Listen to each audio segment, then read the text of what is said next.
Assalamualaikum warahmatullahi wabarakatuh. Waalaikumsalam warahmatullahi wabarakatuh. Jumpa kembali dengan Duo P. Hari ini bincang-bincang 7 menit kita dengan Duo P mengulas seputaran emas.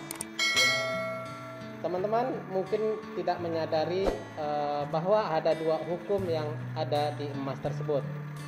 Kalau saya bawakan ke diri saya merasa kalau saya pegang emas itu semakin lama semakin bertambah nilainya. Yang kedua, semakin lama harga barang yang saya beli itu semakin murah juga. Nah, mungkin secara faktanya atau teorinya saya sudah hadir di sini Bang Perta. Sedikit kita minta ulasan dari Bang Perta terkait hukum yang ada di emas. Silahkan Bang Perta, mungkin bisa diceritakan ke teman-teman kita mengenai hukum yang ada di emas ini. Nah, terima kasih Bang Heri sudah membersamai kita pada pertemuan kali ini. Baiklah, kita akan membahas hal-hal yang menarik di dunia emas. Jadi di dunia emas itu kita punya dua hukum, yaitu dua hukum tentang emas, yaitu hukum reverse price dan hukum pengali. Gitu. Apa sih hukum reverse price itu? Hukum reverse price itu adalah ketika kebutuhan kita semakin naik. Nah, jadi reverse price itu adalah kondisi harga barang dan impian yang semakin murah dari waktu ke waktu jika dinilai dengan emas. Jadi kalau kita selama ini menilai kebutuhan kita itu dengan jumlah di saldo rekening atau di aset yang kita punya, itu memang harga-harga itu makin tahun makin naik. Tapi ternyata ketika kita menjadikan emas sebagai penilainya, maka ternyata harga-harga itu semakin lama semakin turun. Apa contohnya? Contohnya adalah terkait dengan bagi kawan-kawan yang mau berangkat haji nih, ONH. Jadi ONH itu ternyata dari tahun ke tahun itu semakin turun Apabila menggunakan emas ya, benar. Jadi pada tahun 2005 nih, kita kalau mau naik haji itu butuh 174 gram gitu. Dan 5 tahun kemudian 2010 ternyata turun jadi 88,5 gram. Dan 2015 itu kita hanya butuh 62,9 gram emas, kita sudah bisa berangkat haji. Dan ternyata tahun ini 2020 nih cuma 35 gram emas. Jadi makin tahun gramasinya makin turun. Nah, begitu juga bagi teman-teman yang mau berangkat umroh nih, tahun 2017 3 tahun terakhir itu 32 gram emasnya. Jadi butuh 32 gram emas baru kita bisa berangkat umroh. Kemudian tahun sesudahnya butuh 31. Kemudian tahun sesudahnya turun lagi jadi 30, dan ternyata pada tahun ini kalau kita mau umroh cuma butuh 25. Jadi 25 gram emas itu kita sudah bisa berangkat umroh. Begitu juga bagi teman-teman yang mau berkurban gitu kan, harga kambing walaupun secara saldonya atau secara rupiahnya naik, ternyata harga kambing itu secara gramasi emas itu masih tetap sama, jadi lebih murah dari tahun ke tahun. Menarik ya Bang Perta ya. Betul sekali. Tadi Bang, Abang bilang untuk umroh itu di tahun 2017 tadi Abang bilang kita dikonversikan dengan emas itu sekitar 32 gram. Karena harga emas saat itu 650.000 ya Bang.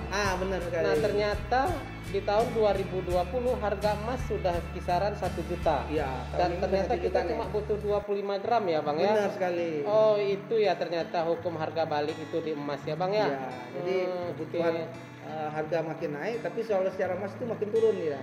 Oke. Menarik Bang. Dan yang kedua gimana Bang?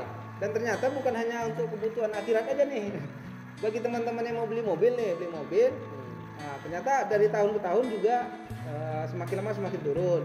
Ini contohnya kita ada mobil di tahun 2015 kita beli butuh 431,5 gram emas nih. Ternyata pada tahun ini harganya sudah 255, artinya setengahnya. Nah, dan untuk ilustrasi lengkap bisa nanti kita jelaskan setelah ini. Jadi ada fakta menarik nih guys.